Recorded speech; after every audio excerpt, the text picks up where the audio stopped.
I touched on something that was actually discussed on the channel, the War on Beauty. I believe I mentioned it before. It's Julia James Davis is the content creator of this channel. She talks about basically what it sounds like the war on beauty that that is been culturally sort of perpetuated. The sort of the dumbing down of art, of literature, and so some of the reasons why perhaps this has been going on. And one of the things she mentions is the homogenization of everything.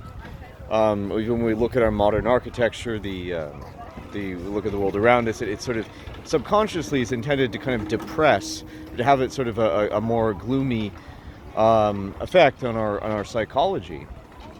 And it does, as she points out, it does seem intentional. There is something very suspicious about it, particularly when we compare not only our architecture but our art and literature to the way it used to be. Leonardo da Vinci, all the beautiful paintings and everything, and But I think what's interesting about this is that when we think back to some of the predictions, I guess I should say, of the very Christian, heavily Christian kind of societies, the ruled by Christianity, about what they imagined a decadent society being, or what they imagined a society becoming morally bankrupt or going downhill, is you typically think of decadence and sort of moral decline as being having more flashiness. We would think when we look around us that it would be the opposite of homogenization.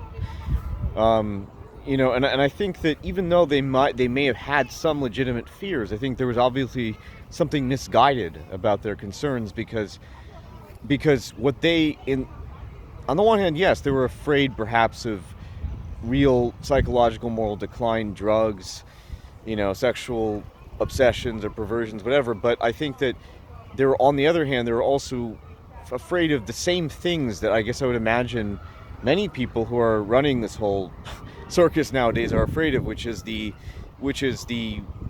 role of the individual.